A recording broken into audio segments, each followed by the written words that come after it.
everybody? It is Press Buttons. Welcome to another episode for the Tech Podcast with Press Buttons.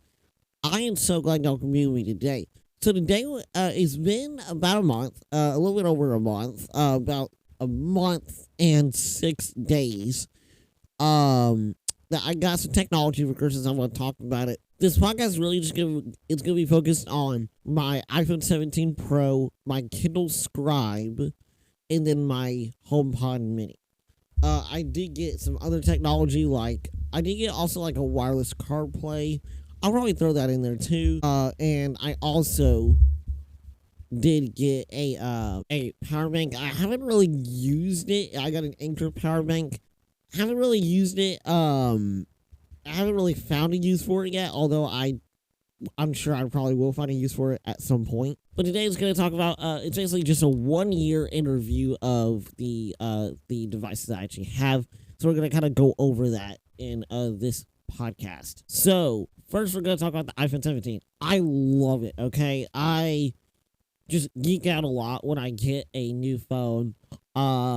So yeah, I love the orange color, the Cosmic Orange. I still do not regret getting it. It truly is an amazing color. I love the Cosmic Orange. It's a really, really nice color. And depending on what kind of lighting condition it's in, it's actually a really, really pretty color.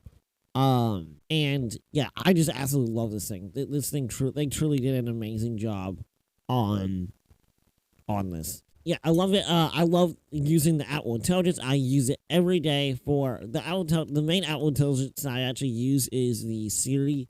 I do like it a lot more. It's actually a little bit smarter, which of course we're about to get a smarter one here. Apparently the beta is rumored to come out next month. So very, very excited about that. And then for the public, it will come out in March. So I'm very excited to test it out.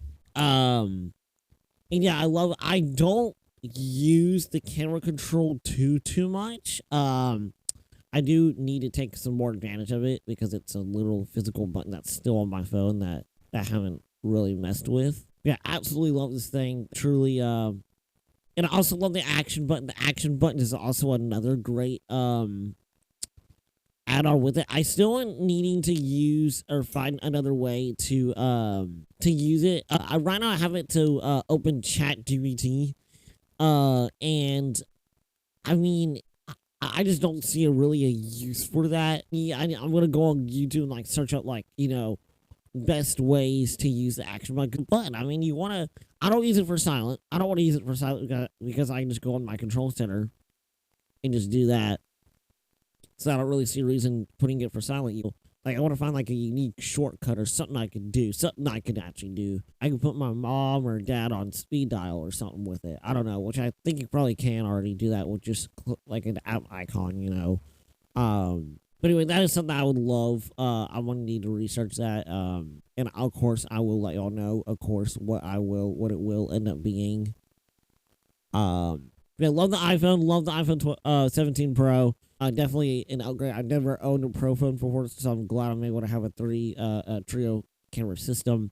They absolutely love it. Got a great case on it. I got a Spigen case, and it has a camera guard, a metal camera guard around the camera bar. It also has a piece of plastic against the camera bar, the camera bump, and of course, it's not covering up. It doesn't cover up the cameras, the flashlight, the rear microphone, and the laser sensor. But it does cover the actual back, the orange, or the actual color of the phone, if you will. So my whole phone is completely protected. Also got a camera control protection as well, and I absolutely love that. To just keep my phone nice and protected, because this phone is the most expensive phone I've had. So this is so I do want to protect this as much as I possibly can, because I do drop my phone a good bit. So just want to protect it as much as I can, make it last as long as I can. Yeah, so next is the Kindle Scribe. I love this thing too. This is something I actually was not expecting for Christmas. This thing, it's amazing. I love how it feels like you're writing on paper, erasing as well. Really cool. And I like the AI features on it. And it truly is just, you just get everything out of it. like the AI features, like you can have it summarize your notes, you can have it refine, which is a feature I like to use because but I have used it for podcasts. I've used it a few times. I definitely used it when I took notes on my CES episode. That was one thing I definitely needed to take notes on because there are so many products I absolutely love. So I wanted to make sure I included it all in one podcast. And also like how I can read my books on here. I've not actually sat down and actually read a book yet on it. But I'm sure at one point for school I am gonna have to. But I had a Kindle in the past, so all my books were loaded right on my Kindle. I absolutely love it, and yeah, I love it. I love the Kindle. And I just like taking the notes on it. Taking the notes on it is definitely a huge advantage.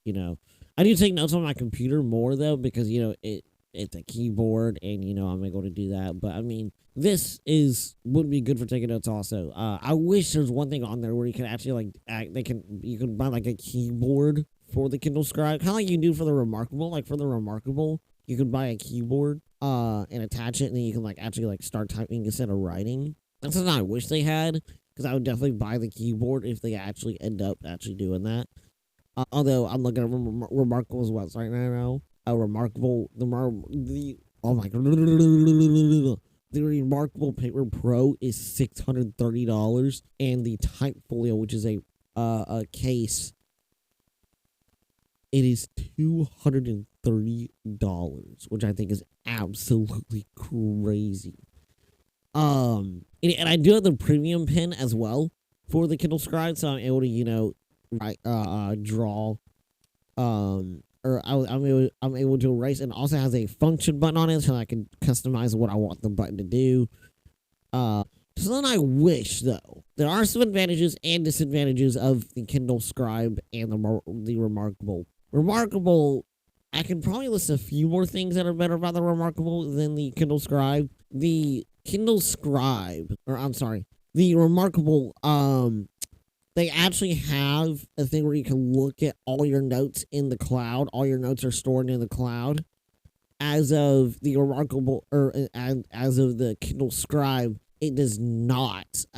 You can go on the Kindle app on your phone and look at that, but you can't really do. There's not much functionality out of it. With the Remarkable, you do have to pay a subscription though for that though, so that's another thing. But at least you're getting some more. Here's what you get. So it's called Remarkable Connect, and yeah, apparently it looks like you get a 50-day trial.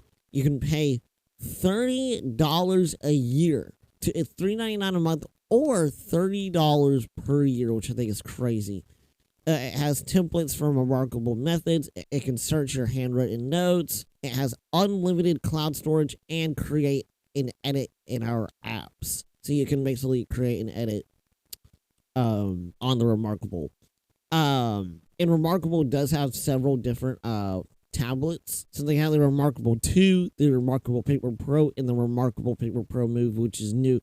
The Paper Pro Move, that one's just like a smaller version of the Remarkable Paper Pro. So it can just, it's just a little bit more, I feel like it's it's like pocket size, like a phone kind of. Because I feel like that would just be too small. That would be something I would not want to use. And something that you wouldn't get as much out of it that you could out of the regular Paper Pro. Yeah. But the thing is, you can't read books on it. That's one thing. So if you're someone that likes to read books, you're not going to be able to do that on a Remarkable. You would have to get a Kindle. If you are a physical reader, then then it doesn't matter. Because I'm a digital person, okay? I'm kind of anti-physical, kind of, because digital is just so much more convenient.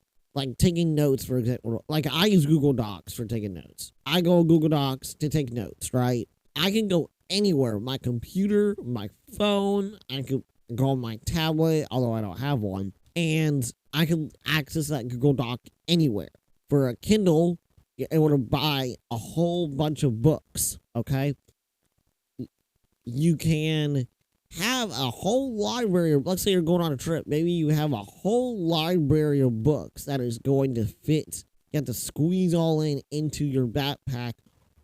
Or you could have just one tiny slim little tablet that has all those books stored on that little tablet or this kind of little bit bigger tablet you have, the Kindle Scribe, or on your phone. So that's what I like about it, is where you're able to just use your Kindle and not have to carry a whole bunch of physical books around, or even better, just on your phone. And I'd rather prefer to read on a Kindle than my phone, honestly, just because, number one, it would be a bigger screen, and number two, it also just kind of looks like you're reading on actual pages, because of the ink screen. It just makes it look like you're reading on real pages, which is something I absolutely love. But yeah, both of them are good for their own things. Both of them have their weaknesses. Both of them have their, so yeah.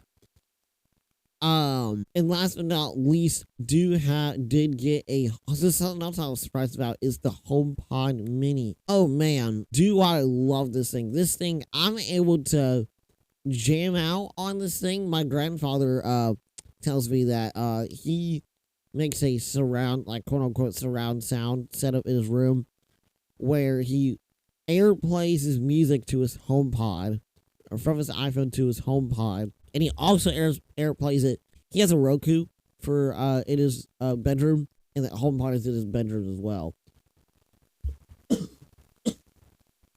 And basically, he's able to airplay to the Roku, and the Roku's hooked up, and the TV's hooked up to a soundbar. Very good. It's a Vizio soundbar, really good sounding soundbar. Him and I have the same. Well, no, him and I don't have the same one. In their living room, it's the same one as I got, but in his bedroom, it's different. But the point is, he airplays to both of them, and it's like surround sound kind of, and they're both, booming the same song. So like he has two speakers playing the same song at once, and I think it's just a really, really smart idea. Something I actually didn't even think about.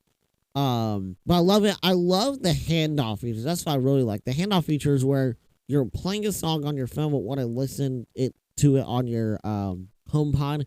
You don't have to, go to the, the little, the AirDrop menu and then AirPlay it to your, HomePod. No. We did not do that. My HomePod's at my desk, and usually I'm using my HomePod the most when I'm sitting at my desk. So no. We do not AirPlay. We do not have to click on our HomePod. No. We hold our phone up to the HomePod, and it will just start playing the music from the iPhone. It will basically AirPlay by itself.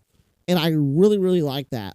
That's a really huge feature that I really take away from this thing, is the fact that you can do the handoff feature. That's something I just absolutely love. And it is a little bit too sensitive though. Like usually I have my phone kind of close, not very close to it. Like it's at my length, and then it's on like, kind of the side of my desk, and it for some reason picks up the handoff, and I kind of just don't like that. I don't like how it can pick that up that easily. It just gets a little bit annoying.